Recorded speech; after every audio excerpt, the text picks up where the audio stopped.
ودكاد نقودان إذن بودنا وداكتا ودك والله سمية عقلية ضفيري مريسة لبان أوقات ولا يال أوقات كودا إيجو كتر على إن لبقى بين له أباب الودقال كودا وما حي حبر وعشرة كل سنة لقن كجاهلية يعني كل سنة لقن كإسلام اسكدا يا قبيالة يا عصبية يا غيرهم لماذا ووح قرن أقرية قاتلوا الذين يقاتلونكم كوا إذن لا دقالما يرجع لا دقالما لكن دور عرور قف مسكين وميل مولى عيسى كجرا جروب كايسكدا يا لما أقلا إسلام كنا ما أقلا هذا نوح الصعد والسقير جورا عروري يرى أو ما المرة ودوا ذاك يسين دورية تمنجرا لبيه تمن يصدق تمن أرض القرآن ولا الجورعي الله عليكم تواوح نوع ومعجزة والله يابني قبل كشباب الله هوسه حلي كان لبض دجال باكتشر لوط دجال خطر باك الصعدة دجمة بورها قبل كباي كترسن غير هبل باسكوها فنيها مقع مهم معه شباب الله ضحى لبض ميلاد دجال كصعدة وغير أنصحي غير قرعة أيقون هلك اسكو فرفديه اسكو قراعي قبل كجل جدود لح جروب بيصار فديه لح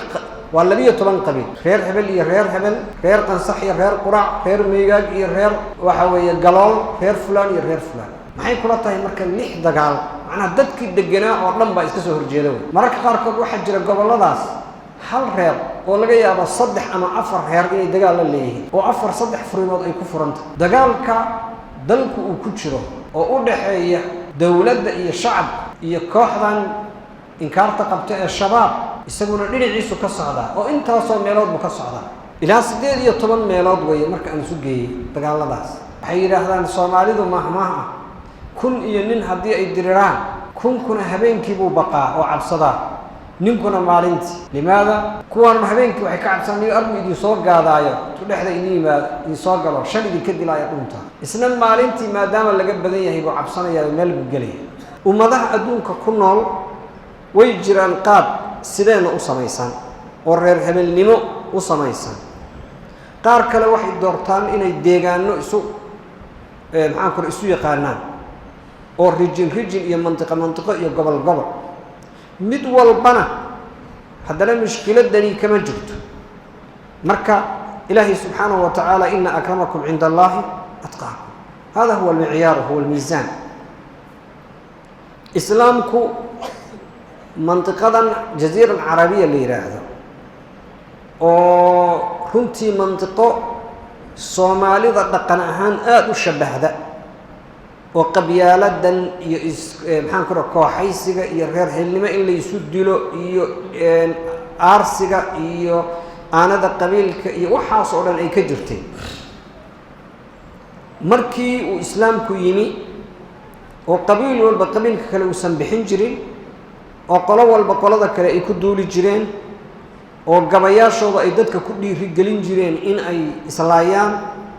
ومركز اللي يسوي ماذا محنكورة هذاي مجامع ذا مالها قبيض الله قتري نوعي حاين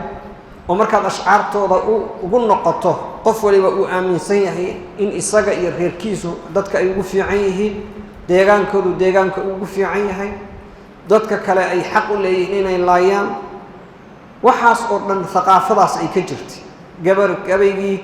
كبيضا معلقات سيدة صالح عمرو بن كلثوم وكلانك اللي هذا ويسجل لها مركو كلها بأن نورد الرايات بيضا ونصدرهن حمرا قد روينا سوف فهم وحد عذابه يري إنه على مضى يضع على الشكينا يجو عد هلونا يجو ليق لأن لا نقلنا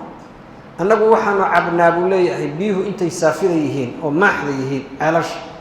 لكن ضدك كلا عرق ذي عبان حتى وان كعرق النابو ليه مركان عيلك عبنه مركان كدب على قاسي عرق ذي عبان قاب كنوع عاسي أو لو فكري عقلية داس إسلام كو فورمات قريه وترتري ونبابئي وحنا اللي يري إنا جعلناكم شعوبا وقبائل لتعارفوا إن أكرمكم عند الله أتقاكم نبينا صلوات الله وسلامه عليه وأدي لي أمضى حديث كإمام مسلم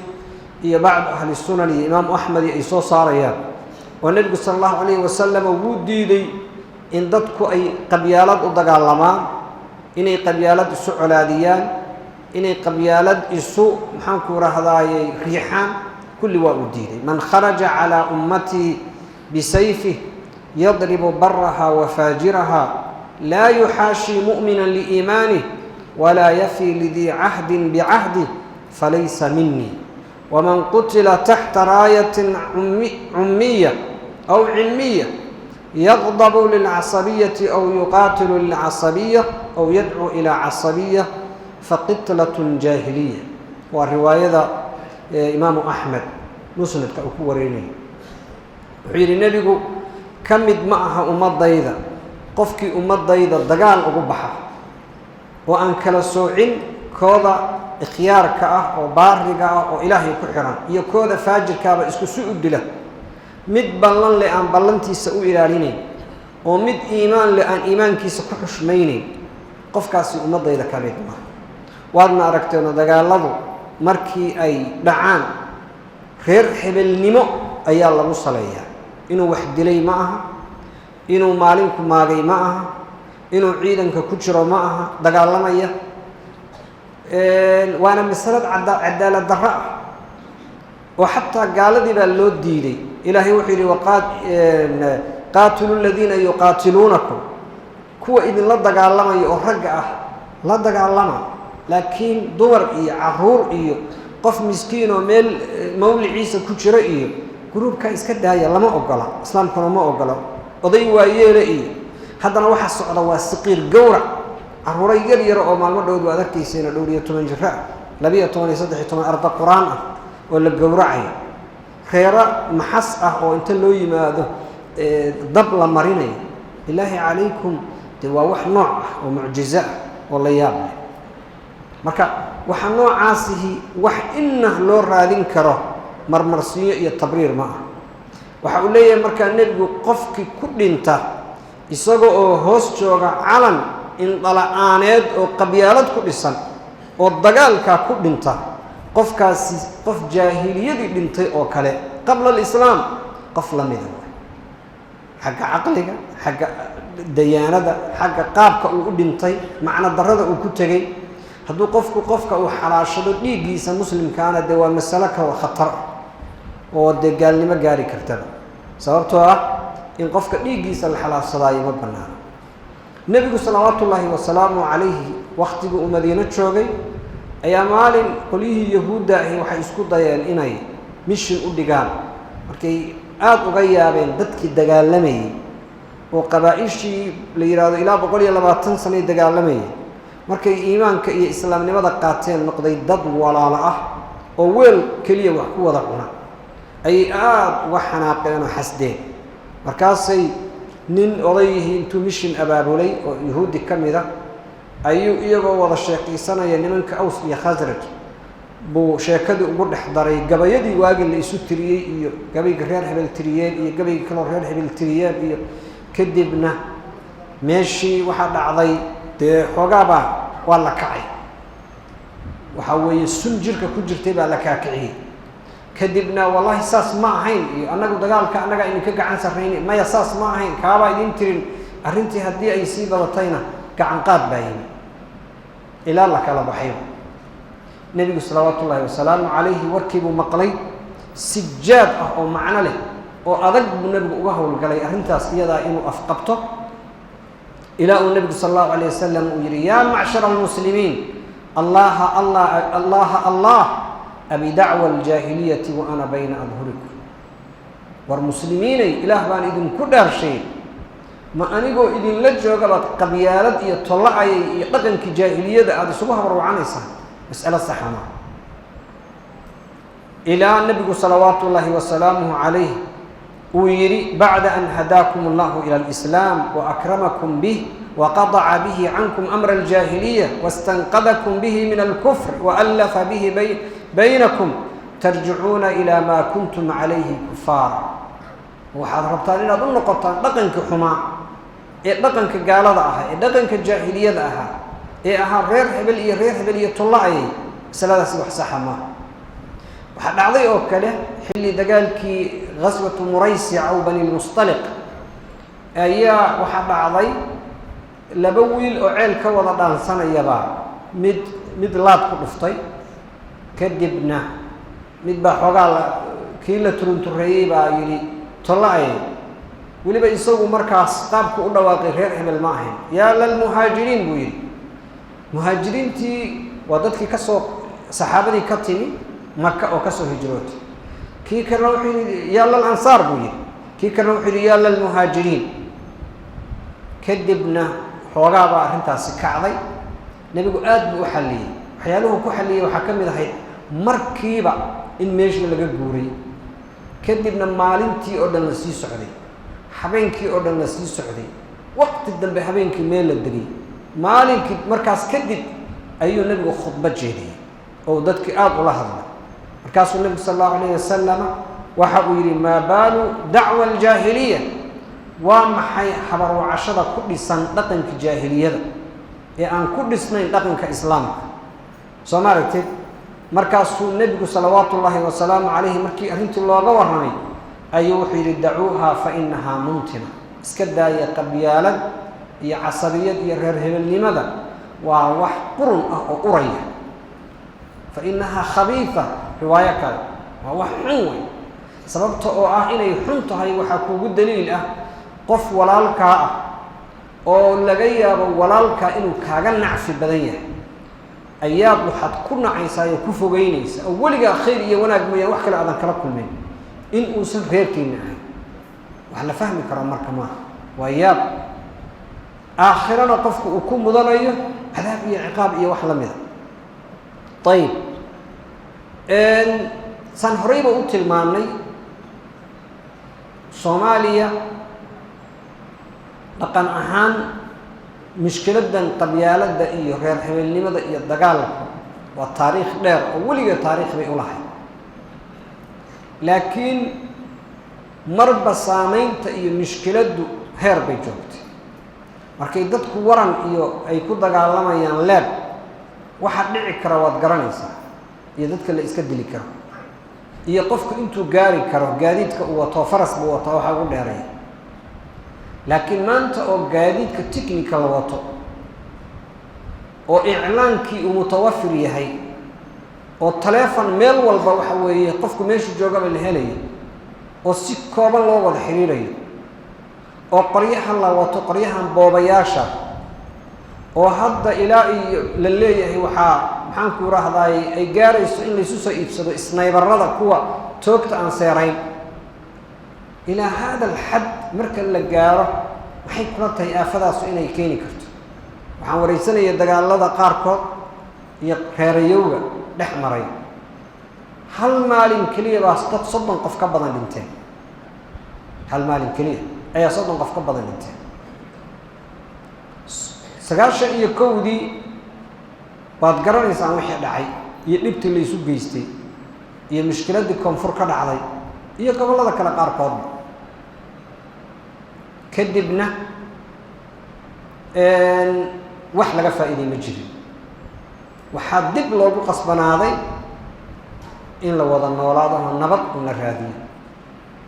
mushkiladan maanta dhacaysana waa la isku qasbanaan doonaa sababtoo dadkani waa dad derisa oo dad isdhalay waa dad deegaan wadaaga qolo inta la baabi'iyo meesha laga xaaqiyaana ma jirto qolo maxaan ku iraahdaay mana dhacdo inta badan soo faham mana dhicin inta dhac sababta oo ah waxay yiraahdaan Soomaalidu mahmaha kun iyo nin hadii ay diriraan kuna habeenkii buu baqaa oo cabsada ninkuna maalintii limaada kuwan habeenkii waxay ka cabsanayeen armidii soo gaadaayo tu dhexda inii soo galo shalidii ka dilaayo dhunta isna maalintii maadaama laga badan yahay buu cabsanayaa meel buu galay xilligan waxaad moodaa mashruuc iyo qorshe cusub inuu yahay sababtoo 30 sano hadda dhowr iyo 30 sano wadanku burbursanaa dadku qoryana waa haysteen gaadiidna waa haysteen mushkiladan dagaalka ah ee soo cusboonaadayna ma jirin gobolka Shabeellada Hoose xilligan laba dagaal baa ka jira qoryoole eeriyadeeda iyo dhinaca Walnaweyn midkiiba laba reer baa isku hor fadhiya luuq dagaal khatar ah baa ka socda oo maalin dhawaad aad ogeydeen wixii lagu baabi'iyay ummad وقبل كجذب دقمة بورها كوا وقبل كباي كترسن غير هبل غير هبل بأسكوها فنيها مقع مهم معه شبيلة الدحى لبن ميلاد بدقال كصعدة عضله يقبل ك محن كورة هذا حدود شبيلة الدحى هيران وغير قنصح غير قرعة أيضا هلك اسكو فرفدية اسكو قراعية قبل كالجدود لح جروب بيصير فدية لح ولا بيه طبعا قبيل غير هبل غير هبل غير قنصح غير قرع غير ميجاج غير وحوي جلال غير فلان غير فلان ومنطقة يركها قبل كأنتم لاجئ ومركز في الصومالية قبل الله محن كورة هذا وحكوش يا قبل الله فربنا باكوين قبل هذا واوين ما maxay kula tahay marka lix dagaal macna dadkii deganaa oo dhan ba iska soo horjeedo oo reer ku jeestay gobolka mudug laba meelood ayaa laba qabiil reer hebel iyo reer hebel oo meel ah iyo reer hebel iyo reer hebel meel ah mararka qaarkood waxa jira goboladaas hal reer oo laga yaabo 3 ama 4 reer inay dagaal la leeyihiin oo 3 furimood ay ku furanta Soomaalida galbeed dagaal ka socda Soomaalida Kenya dagaal ka socda dhinaca waqooyiga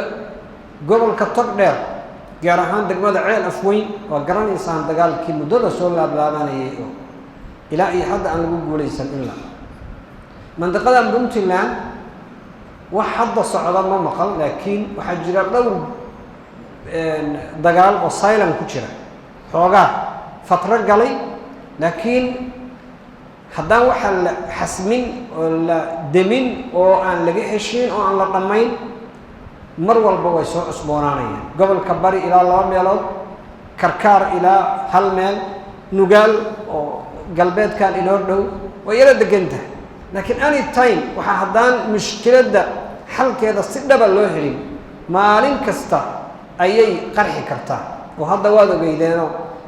3 bari mise 4 bari ka waxba ka soo cusboonaaday ani time bay qarxi kartaa ilaa 18 meelood way marka aan isu geeyay dagaaladaas kuwa siyaasi ah mararka qaarkoodna qabyaalad la hubin karo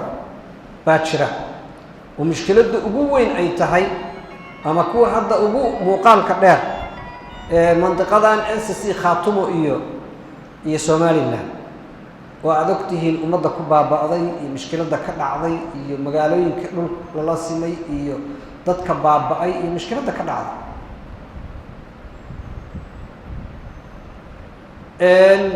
siyaasina waa yihiin dhinacna qabali waa ka noqon karaa laakiin waxaad moodaa inay muuqaalka siyaasiga uu xoog badan yahay in sida lagu muuqaaliyo baana ka fiican in sida kale loo dhigo oo siyaasi laga dhigo dagaalka dalku uu ku jiro oo u dhaxeeya dawladda iyo shacabka iyo kooxdan inkaarta qabta ee shabaab isaguna dhinaciisu ka socda oo intaasoo meelood buu ka socda marka de wadankiiba waa wadanka saa u holcaya oo xagga qabiilkii mid siyaasadeed mid qabyaaladeed mid wadan mid maxaan ku radaa fikri marka haddii sidan wax ku socdaan maxay noqon kartaa maxaa haraya imise dhaqaale ku baaba'aya wahakada waxay isweydiin la marka waa maxay asbaabta iyo sababaha waxa kan waa iska soo koobkoobeyna oo mawduucu waa mawduuc aad ka dheregsan tihiin laakiin waxa ugu muhiimsan inaan isxasuusino kadibna mar waxa xal ah wax la iska weydiiyo kadibna ay noqon karto in qof waliba wixii ku aadan uu ku dhaqaaqo sababaha ugu waaweyn waxay noqon karaan qofku inuu dagaal qabyaaladeed uu huriyo ama dagaal qabyaaladeed uu ka qayb qaato ama mujtamacu uu diyaar garoobo waa jahli iyo wacyi yaraan ma aha jahli kaliya waa wacyiga qofka oo aad u hooseeya sababta oo ah qofku inuu fahmi waayo nabadu qiimaha ay leedahay in uu fahmi waayo dhibaatada ka dhalan doonta waxa ka in uu fahmi waayo aakhiradiisa saameynta ay ku yeelanayso إنه فهم وايا دون كيس سامين تأكل يا لنيس إنه فهم وايا قيمها ولا الكي ولا إنه نرش في عين إلا فهم وايا صومالي حضانه وضع حالد عن قصنا يواقع عن كل الله ودلك الدولة صدق يدور كاسنة إلى أي هذا وحم على الدولة أين نهي أعدادنا يدك عدو وهي دمع كتشرة يمانتي ماشي أي مريان وحاس أردني إلا فهم وايا أمانتي مر لبعض دب لوجون قضى وحري لوجا سوتجي مدنا لجنا نستي معها جهل كريه ولا وعي قفك إنه سنوح وعي يدرينا وصلها مرك قاركود أتشكيه يسوع بدقبك ضدك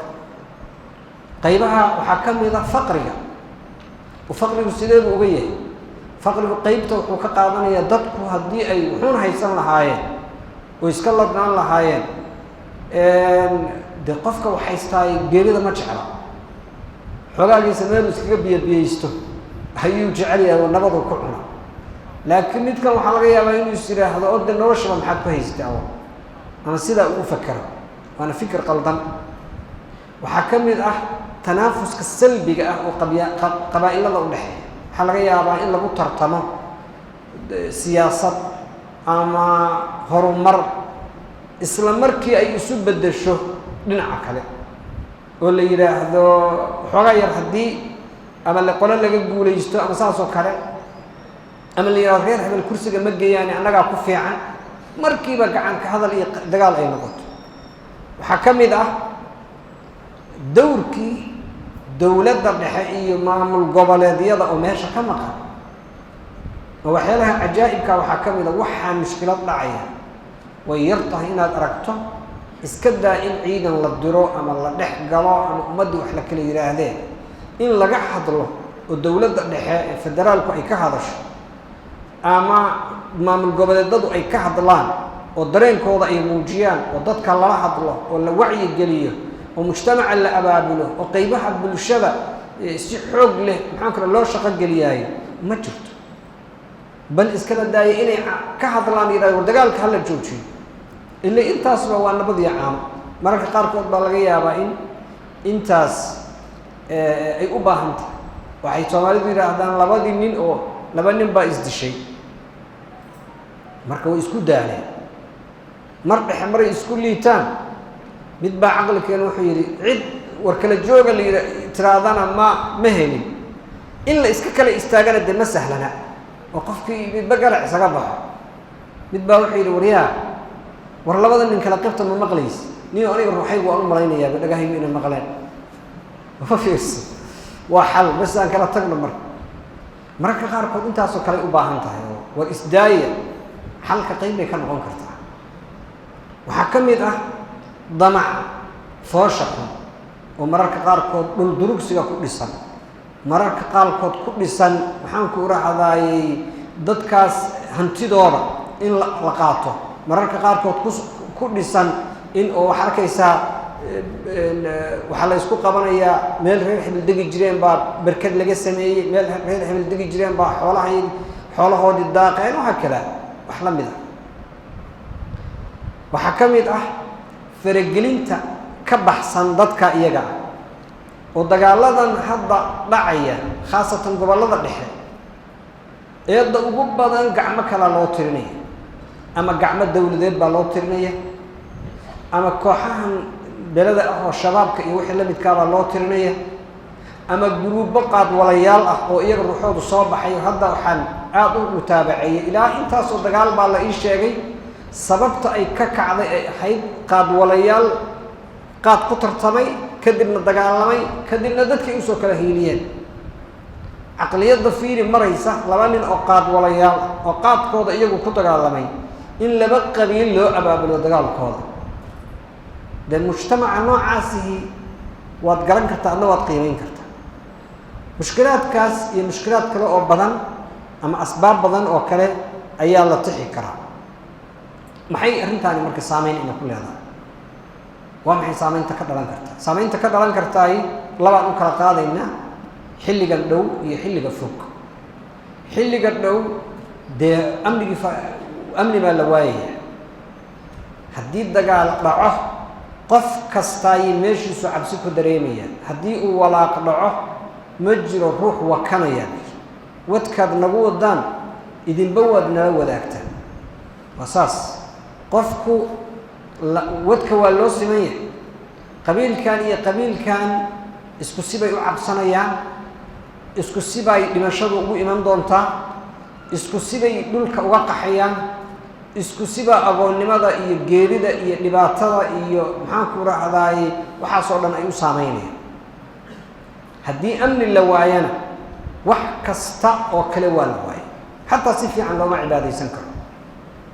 waxaa ka mid ah dhaqaaluhu inuu ku burburo oo dhaqaalaha guudna way saameynaysaa sababta oo ah dhaqaaluhu waa waxyaabaha u baahan amniga isu socod buu u baahan yahay haddii magaaladan iyo magaaladan isku xirnaayeen saameynta dagaalku uu samayn karaa waad garanaysaa waa la kala go-ayaa xorriyaddii isu socodkaa meesha ka baxaysa dhaqaalihii la isdhaafsanayaa meesha ka baxaya qolo walbana marka si gaar u saameynaya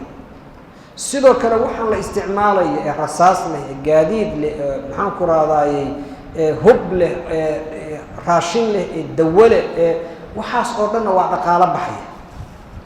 dowladuhu baa ka cabsada oo ka carara in maxaan ku iraahdaaya dagaallo ay galaan sababtuna waxa weeye dhaqaaluhu inuu burburo waxyaalaha loo tiiriyo dowladda Soomaaliya burburkeeda waxaa ka mid ahayd dagaalkii 77 saameynta uu yeeshay bay tan iyo markaa la dhutiyeysay ilaa ay waxaa ka mid ah dhaqdhaqaaqii iyo isu socodkii bulshadu inay tagto waxaa ka mid ah dadka dhalinyarada ah ee jaamicaadka iyo iskuulaadka ku jiraaya inay waxbarashada ka tagaan dagaalada qabyaalada galaan hoos u dhacna waxbarashada ay ku timaado waxaa ka mid ah geerida iyo dhaawac inuu bato agoontu inay badato garoobowgu inuu bato waxay fursad siinaysaa kooxaha mutatarrifiinta ee xagjirka ah mustaqbalka fog ee saameynta weyn leh dowladnimadii iyo dowlad dhiskii waddanka ayay caqabad ku tahay sababtoo qabaa'ilkii waddanku ka koobnaa hadday dagaalamaan oo isbaabi'iyaan dee yaa wax wada dhisanaya kalsoonidii bay dhaawacaysaa midnimadii bay dhaawacaysaa walaaltinimadii bay dhaawacaysaa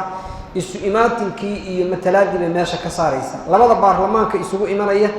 ama isugu imanaya maxaan ku iraahdaay golaha wasiiradu waa laba aan isu calool fayoobeyn labada xafiiska ka wada shaqaynaya baan isu calool fayoobeyn marka ummad noocaasihi ma wada dhisan karto dowlad horumarna ma wada xaqiijin karto waxaa ka mid ah mujtamacii Soomaaliyeed inuu kala daato uuna noqdo mujtamac aan calaaqo fiican lahayn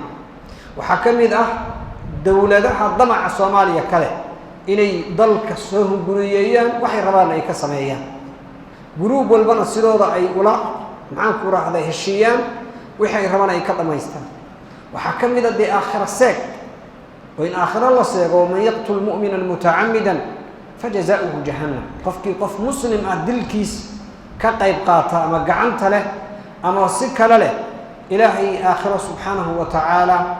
waxa uu ballan qaaday in uu ciqaab adag u mariyo sababtoo ah haddaad qofka disho iyo haddaad rasaastii lagu dil lahaa aad bixiso waxba isma dhaama oo isku mid wey maxaa xal ah xalku wax kale ma ahan ummaddu inay danteeda garato wey biikhtisaar haddaadan dantaada garan oo aadan dantaada aqoon oo qofku uusan dantiisa fahmin haddee maxay oradala Soomaalidu dantiimooge maraduuga horteed buu dhamaadaa maraduuga cimrigeed waad garanaysaa intay jiri karto waxaa ka hor baaba'aya qof aan dantiisa aqoon baa ka hor dhamaada maanta iyo xaaladda inuu ku sugannahay iyo dagaal qabyaaladeed dan inama ah laba waxa ah waddanka xukuumad baa ka jirta dhexe dowlad dhexe waxaa la rabaa dowladdaasi qorsho inay la timaado walicaada ceeb bay ku tahay waxaan dhacayaa inay dhaceen marxaladii xukuumaddan iyo dowladdan hadda jirtaay waxaan inay dhacaan xataa dadka shaki baa geli kara in badan oo ka mid a oo limaada bay dowladdu waqtigeedii waxaanay u dhaceen hadday dhacaysa maxay uga qaadan weyday kaalin macno leh hadduu qofku wax isku day fiican uu sameeyo oo uu ku guulaysan waayo mararka qaarkood waa laga yaabaa in eedu ka yaraato laakiin hadduusan isku badayin marxaladiisiina ay timaado dadka shaki baa gelaya saa darteed xukuumadda ama dowladda federaalka kaalin muuqata oo macno leh baa laga rabaa inay u istaagto qorshe waddanka lagu badbaadinayana ay la timaado haddii kale dowladnimadii baa meesha ka baxaysa dagaalkii nimankan ragga lagula jiray baana meesha ka baxaya ee dowladdu ay ku dhawaaqday waxaa ka mid ah qof kastoo inaga mid yahay shacabka Soomaaliyeed kaalin buu leeyahay kaalintiisa inuu qaato gaar ahaan kooxaha saameynta leh ay ka mid yihiin culimada Soomaaliyeed dal iyo dibadba madaaristooda iyo kooxahooda iyo jamaacadkooda kala duwanba inay u midoobaan wacyi iyo aragti isku midana ka yeeshaan badbaadinta ummadda iyo dagaaladan intaysan inagu fidin in la afqabto waxaa ka mid ah odayaasha dhaqanka oo qabaa'ilkii ay xukumayeen dhiig uu ka da'ayo ay dagaalamayaan waxaa ka mid ah dadka iclaamka iyo warbaahinta ka shaqeeya in ay iyaguna u abaabulmaan oo isu kooxaystaan waxaa ka mid ah dadka muthaqafiinta reer magaalka ah siyaasiyiinta bahda waxbarashada jaaliyaadka dibadda oo dadka dagaalada aadka uga qayb qaata koox waliba inay ka qayb qaadato nabadda ugu dambeyntii ilaahay cabsidiisa iyo aakhira in la xusuusnaado qof waliba wuxuu og yahay inuu dhiman doono maxkamadda ilaahay uu tagi doono haddii diiwaankaaga ay ku soo biirto dhiig muslimna khatarta ugu badan baad ku jirtaa ilaahay ha laga baqo